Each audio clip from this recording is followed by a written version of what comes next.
Welcome back to Old School Sports and our Out of the Park Baseball 24 playthrough of the Buffalo Wings. We are in the midst of the 2029 to 2030 off season. It's been an off season where we haven't had a lot of money to spend, so we've tried to, in our minds at least, be creative in what we've done this off season. Based on the feedback and the comments to our last episode, those of you who have a pine really don't like what we've done. So it's going to be interesting to see how these two bigger moves that we've made this off season end up working out. One move was trading for third baseman Jace Young. Pretty much a move that is universally panned by those of you who have taken the time to comment. I get that he is not a great player, but I think he's certainly an upgrade offensively from potentially using Eric Made as our third baseman for somewhat similar money, since we did get the Nationals to retain 30% of Young's salary. And if Young is able to kind of produce like he did last year, 275 average, 19 homers, 26 doubles, 116 OPS plus, and a WAR of around 2, I think he's just going to stabilize the third base position for us and give us a good professional effort at third base. If his batting average drops by 40 points and he struggles to hit double-digit home runs, and or his defense is well below average at third base, then it's not going to work out. I'm trying to be optimistic about the move.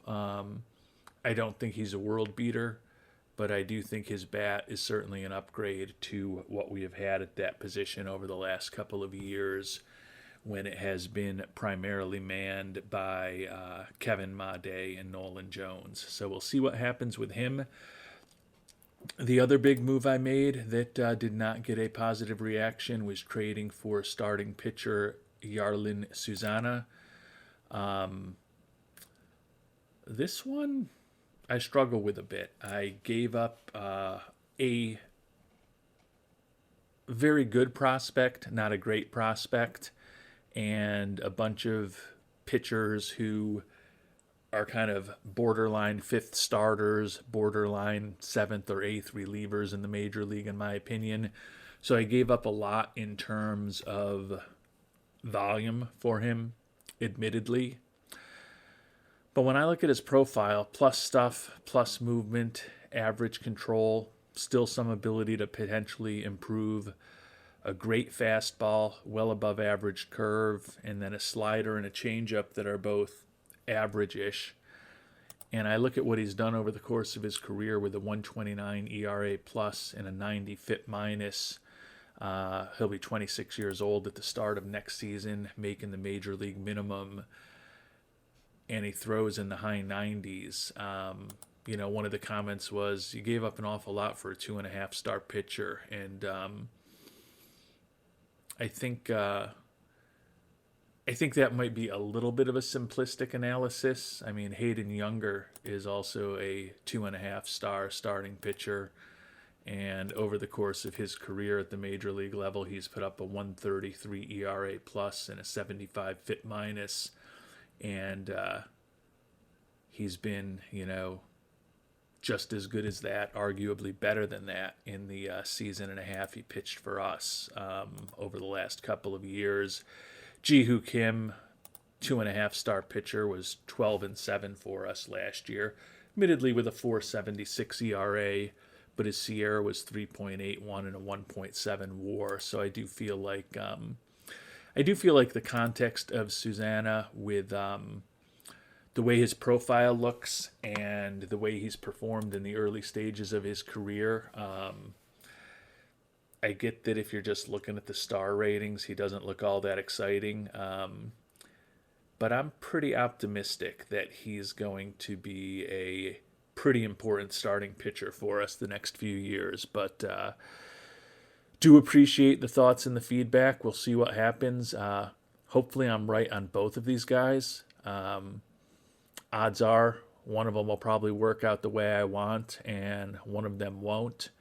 And if I'm wrong on both of them, then kudos to those of you who would not have made these deals. And it probably doesn't mean that we'll have, or probably does mean that we won't have good things happening for Buffalo over the next couple of seasons. So we will see how that plays out. Thanks for the thoughts. Thanks for the feedback. Always gives me something to think about when I'm making decisions, and hopefully allows me to make better decisions next time. Even in the feedback on Susana, I did end up doing a 7-1 trade to bring him on board, and I think that I have gotten. I don't know if lazy is the right word, but impatient may be a better word. Since I'm playing with trade hard mode and I don't use the make this work now button, tend to just keep adding guys to trades until I can get them to accept the deal. And the feedback was I probably didn't need to include all 7 of the players that I did to get the deal done. And I think that is good feedback, with the fact that I have to submit an offer, wait a day or two, get feedback, resubmit, wait a day or two, get feedback. I just kind of wanted to get the deal done, but I think it is good feedback that I should probably be a little more patient, and could have come back to the Nationals when they said they were going to do this offer, kept in the core guys to get the deal done, maybe pulled out 2 or 3 of those other players, and it's very likely that they would have only forced us to throw in 1 additional player to get the deal done. So that I do agree with, even though I like Susana more, is good feedback and something I should keep in mind when constructing trades in hard mode, even though as you know, I just like to kind of sim through things. I don't like to spend a lot of time on individual games. I like to find my deals and get them done, but I probably need to be more patient about some of those things to ensure that our Buffalo Wings are as successful as possible on the field. So I will try to do that.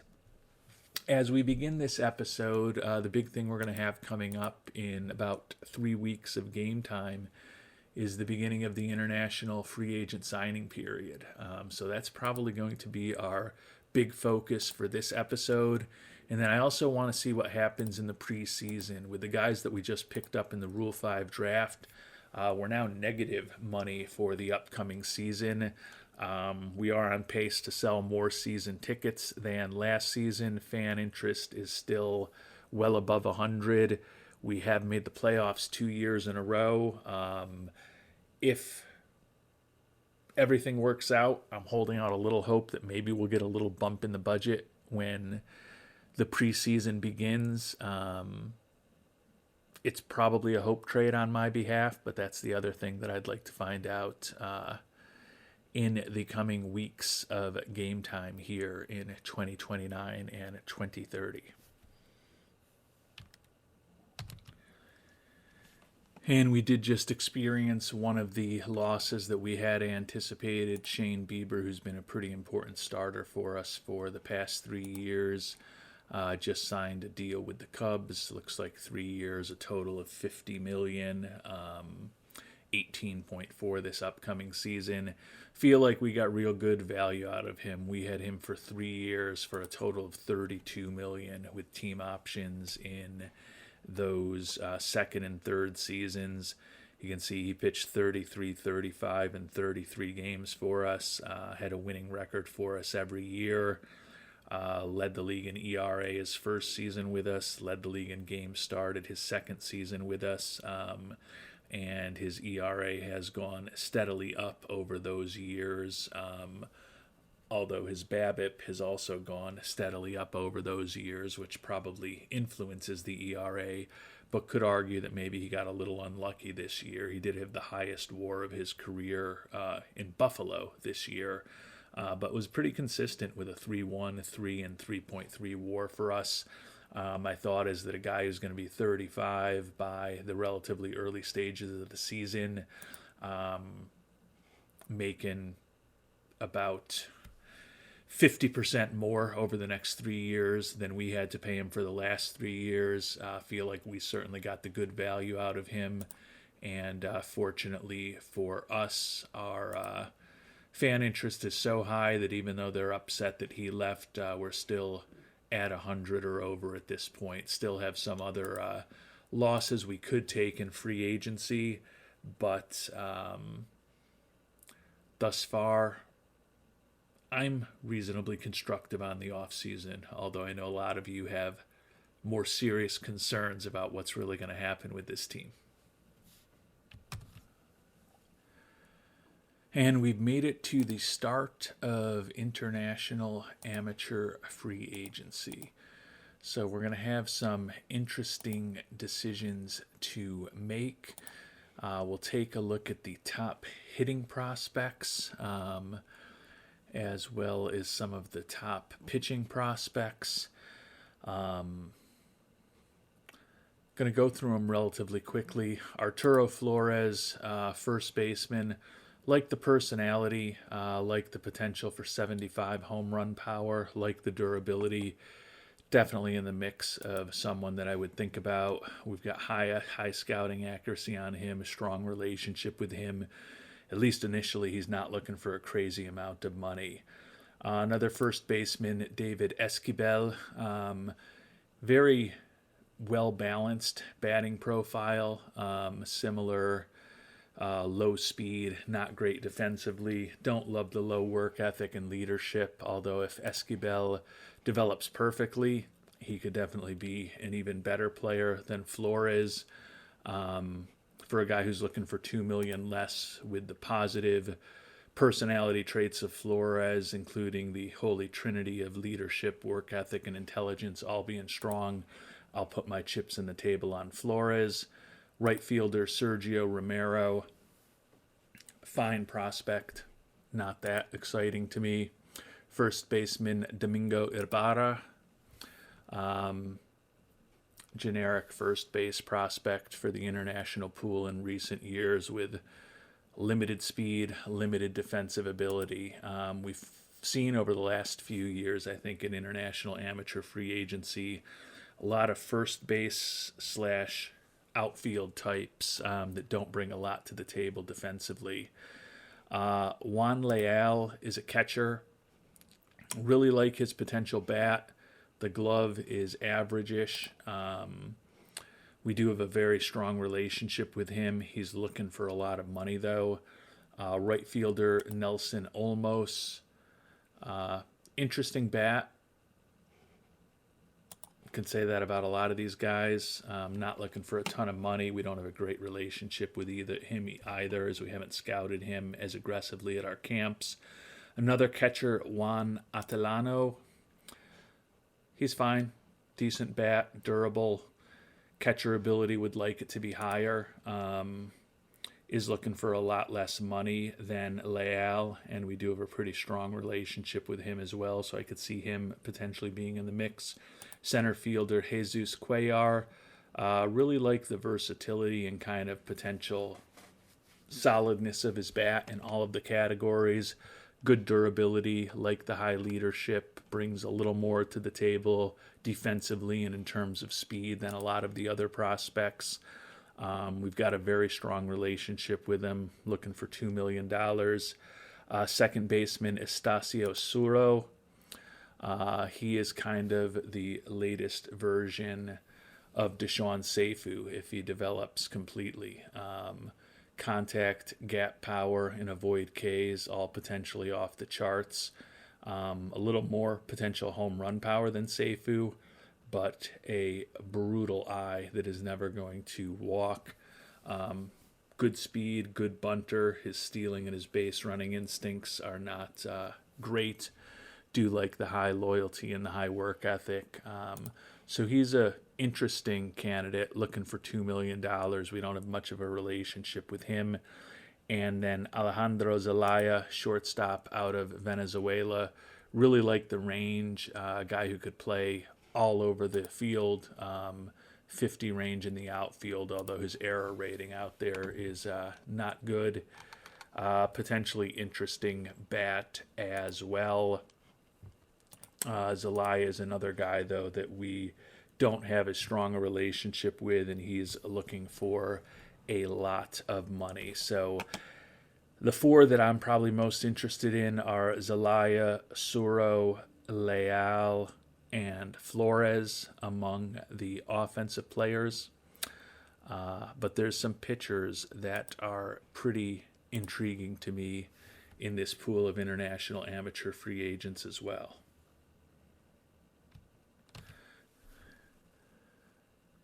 Taking a look at the top pitching prospects, Alejandro De La Garza, 16-year-old out of Venezuela, is somebody that we're very interested in. He's durable. He's potentially a 5 to 6 pitch kind of guy. Could have slightly above average stuff, slightly above average control, and outstanding movement. 16-year-old already throwing in the low to mid 90s. Wish we had higher than average scouting accuracy on him, but those are the breaks. Not looking for an exorbitant amount of information, and we got a pretty strong relationship with him. Quinton Yin out of Australia. Like the durability with him as well. Like the high work ethic. 16 years old, and he's throwing in the mid to high 90s. He's a lefty. Only a 3-pitch arsenal, but his stuff, movement, and control all could be well above average. So I like him also. Definitely looking for more money than De La Garza. Juan Acevedo, starting pitcher out of Venezuela. If that changeup doesn't develop, he's a reliever. Probably somewhat less intrigued in him than the others, although we do have a very strong relationship with him. Jorge Alfaro, 16-year-old out of the Dominican.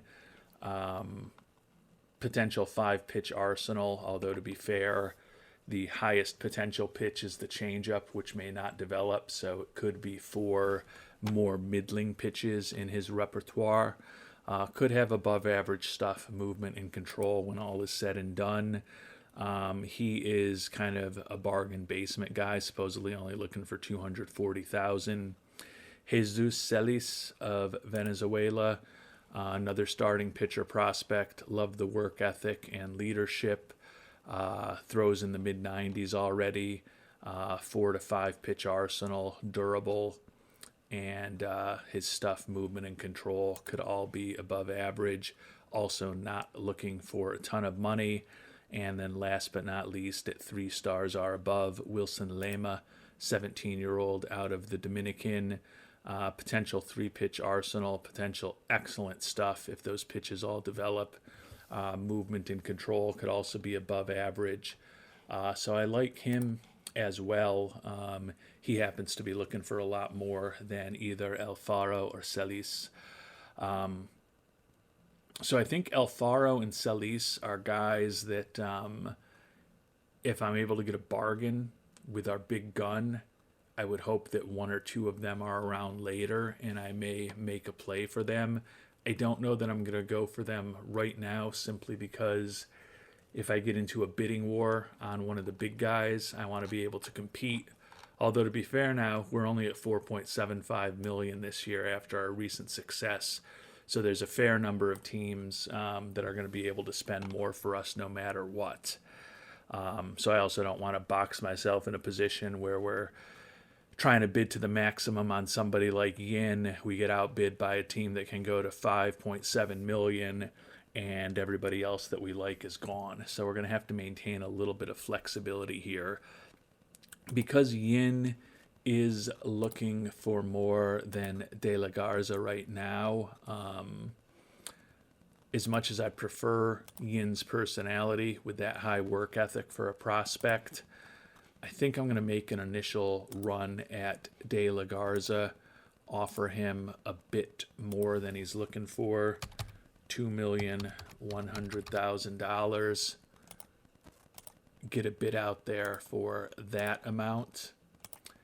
And then we are also going to try to go big, at least initially. And I don't know that we'll get either of these guys, but we're going to make a bid on Flores, who we consider the only 5-star prospect out there.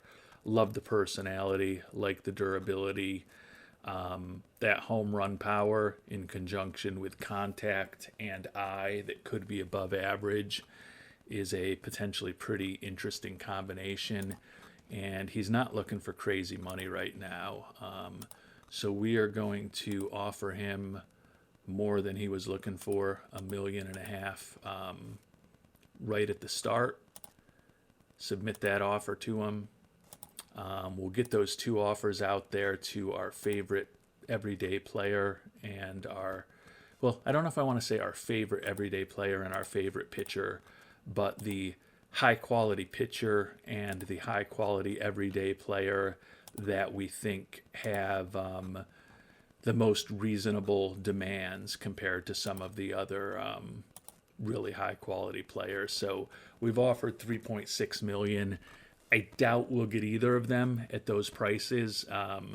But even if we get one of them locked up, if we get one of those 2 guys locked up, I think it's a good international amateur free agent period for us. And if things break to the point where we can be putting offers out on Alfaro and their Solis after we get one of those first 2 players locked up, it could turn into a really interesting international amateur free agent period for us. So we will cross our fingers and hope that things work out over the next couple of weeks. Obviously, would love to hear in the comments what your strategy would have been, what you would have done, who you would have gone for, who you like, who you don't like. Always interesting to hear the perspectives of viewers on those types of decisions that I make.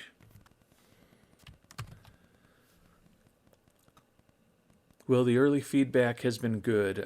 Both De La Garza, the pitching prospect, and Flores, the first baseman prospect, told us they favor those initial offers, but certainly no guarantee that we're going to get those guys locked up. But as I said, would rather have them favoring the offer than not favoring the offer. So we'll see what type of feedback we get from them over the coming days. And not surprisingly, Arturo Flores has come back and says that he wants more money from us. It seems like it's still an amount that we can afford at this point, looking for $2 million. We do have the ability to hit that number. So we're going to offer him $21.50, see if maybe we can get him locked up. And then we'll see what happens with the pitcher that we made an offer to as well.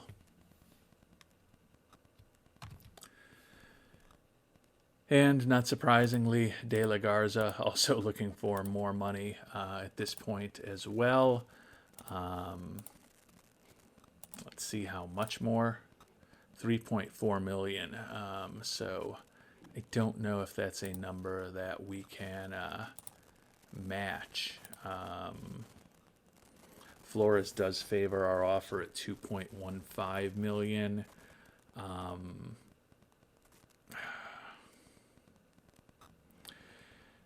Getting to the point where we could box ourselves in a little bit and just end up with a couple of more middling prospects. But I'm going to at least get discussions going with Alfaro and Solis right now. He says he's looking for 600,000 yet at this point. So he's looking for more than we had anticipated.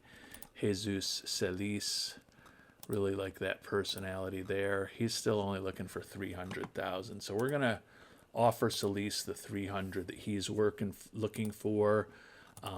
Doesn't mean that we're necessarily dead in the water with De La Garza, but want to kind of find out what's going on with Flores. If Flores comes back and says he wants $4.5 million and De La Garza is still around, we can certainly pivot to offering him an amount that's manageable for us. So we don't want to be left standing in this game of musical chairs with no chair or with a inferior chair or chairs when all are said and done. And certainly making an offer to Solis could prevent us from getting both of these guys or either of these guys if he accepts an offer from us, and then we need to go up to the full 4.75 million for either. But I'm trying to hedge our bets a little bit to hopefully ensure that we get not just one, but at least two players that we're happy with signed during this IAFA period. And I recognize that by doing that, there's a chance we don't get either of the bigger guys in De La Garza and Flores. I'm trying to thread a needle here, and sometimes when you try to thread that needle, you end up pricking your finger on a sharp needle. I don't know why I'm using these needle analogies. I don't really know how to sew, but it is what it is. And my hope trade has failed again. No boost in our finances as we had hoped might happen. He's changed our scouting and development budgets a bit, lowered them both to get us back to the point where we've got no money to spend. I do think that because of the Rule 5 guys, there is a chance that we will open up some more money when we make our final roster changes. And because I do have the ability to adjust these figures up as the commissioner, if we do come out of spring training with a little more money, I could consider putting it in there. I guess, the fact that we're $500,000 higher in scouting budget and $500,000 higher in player development than we were a year ago, I guess that's a tiny step in the right direction. I would have preferred that it be a bigger step, but we are still trying to keep this team that's made the playoffs 2 years in a row competitive and in win now mode. So would love to have more in those budgets, but trying to balance winning now while also hopefully still setting this team up for a long run of success.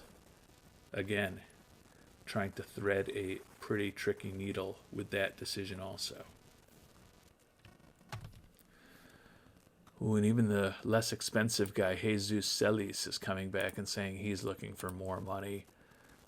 He's up to $600,000 that he is looking for at this point. Still waiting to hear what happens with Flores. He allegedly favors our offer. Hopefully he can give us an answer in relatively short order before both De La Garza, Celis, and Alfaro are all off the market. But right now, I kind of want to wait and see what we potentially need to do with Flores. If we need to pay him more money, or if perhaps we get lucky and we get him locked up for that $2.15 million.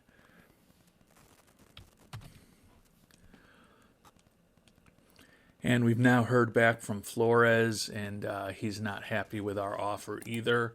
But honestly, that's kind of a good thing at this point, because now we've got no offers outstanding to anybody, and we can decide now that we know between De La Garza and Flores, we're not going to accomplish the dream goal of getting both of them. Now we can really hone in on which one we would prefer to bring on board. De La Garza, I really like. He's looking for $3.8 million. Says he really would love to come and play for us. Flores, I also really like. He's a DH/first baseman. Don't even want to think about playing him in the outfield. Honestly, don't really want to think about playing him at first base. He's really a pure DH, but that bat, if it develops, is pretty interesting. And with that high leadership, work ethic, and intelligence, and that durability, he's got a lot in his favor in terms of being able to reach his full potential if he does sign with us. He is a little older. He's 17 and a half years old, so certainly older than some of the other international amateur free agent prospects that are out there. We've got a strong relationship with him, but we've also got a strong relationship with De La Garza. Flores right now is looking for $3.6 million. So they're in the same neighborhood. There still is a chance with both Alfaro and Celis out there that if we quickly got either of these guys locked up, we could still pivot and maybe get one of those pitchers on board as well. So it's just a matter of who we want to throw the big money at.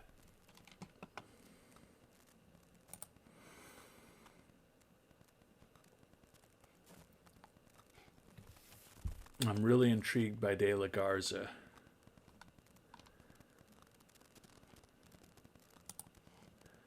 But I feel like Flores, with that personality, is just such a clean prospect. We've got the higher scouting accuracy on him. He's got the durability going for him, but De La Garza is also durable. Got a lot of outs with a potential 6-pitch arsenal.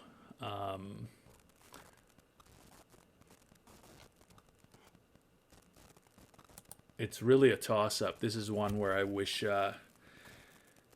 you were watching the episode live with me, and those of you who frequently share your opinions could tell me in real time, go with Flores for this reason or go with De La Garza for that reason.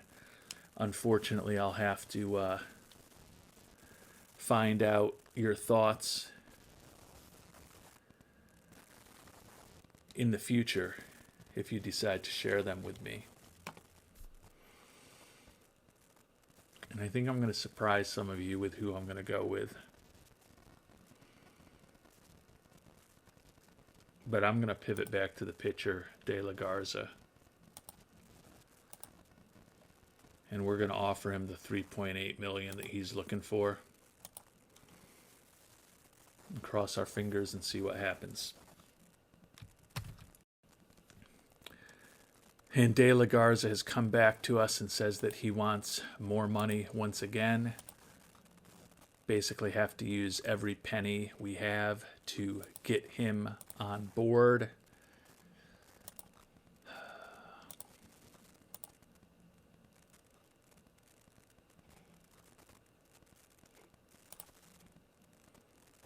Flores is still out there. He says he's looking for $4.4 million now. All right, that's interesting. I was hoping he was still going to be, less than $4 million, so we could potentially pivot to Flores and still keep the option to go after Celis. But we're going to basically price ourselves out of Celis if we go for either of these players. So at this point, I'm just going to offer the max to De La Garza.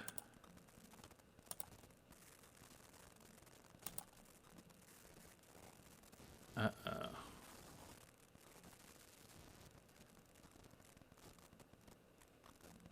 don't know that he really wants to play with us. He's not letting us make an offer to him.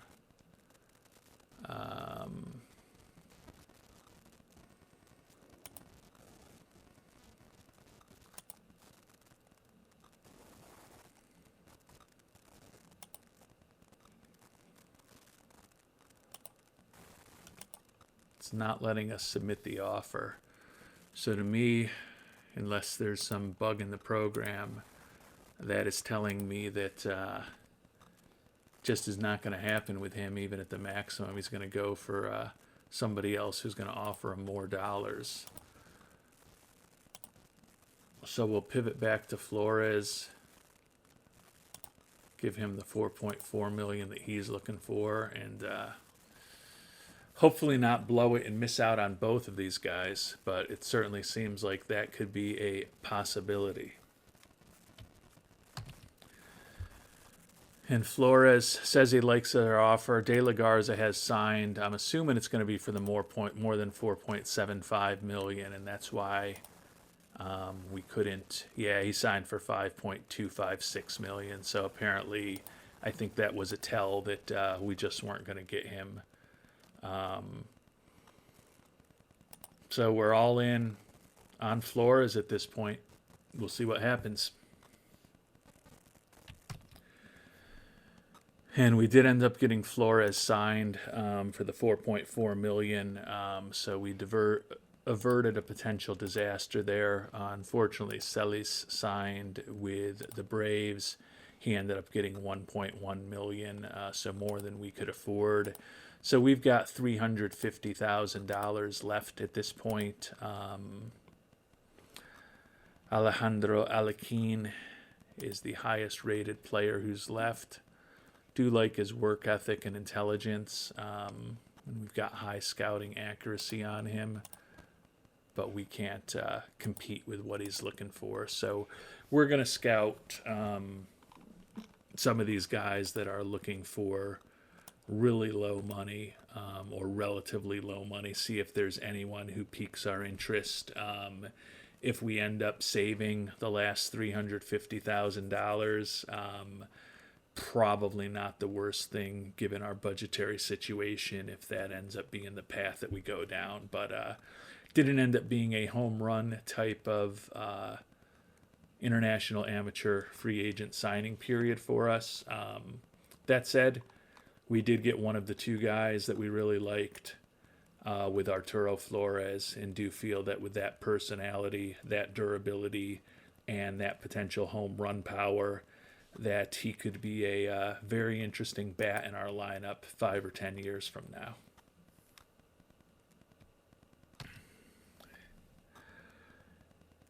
And I took a look at the international amateur free agents who were available, and there wasn't anyone that really interested me that much. So we've cut the budget back to the 4.4 million that we actually spent. That'll allow us to tick up player development just another notch. As I said, I do think when we get the roster down to 26 men, we probably are going to have a little more money than the total bare bones budget that it looks like we're left with for next year. But at least both scouting and development now increased by the same percentage for next season, a modest increase of 3.5% or so for both, but still a move in the right direction on those budgets. Now the big question is going to be, can the team on the field at the major league level perform better than it did a year ago, despite not making huge waves in the offseason this year? And we'll find out what this team is really going to look like at the start of the next season in our next episode, when we go through spring training, hopefully continue to bring on some talent to bolster our minor league system, maybe even make a couple of trades to bolster the major league team as well, and see who's going to be on the 26-man roster of these Buffalo Wings as we head north from Florida to Buffalo in a couple of months. And we'll find out all the details about spring training in our next episode. Until then, thanks so much for watching, and hope you have a great day.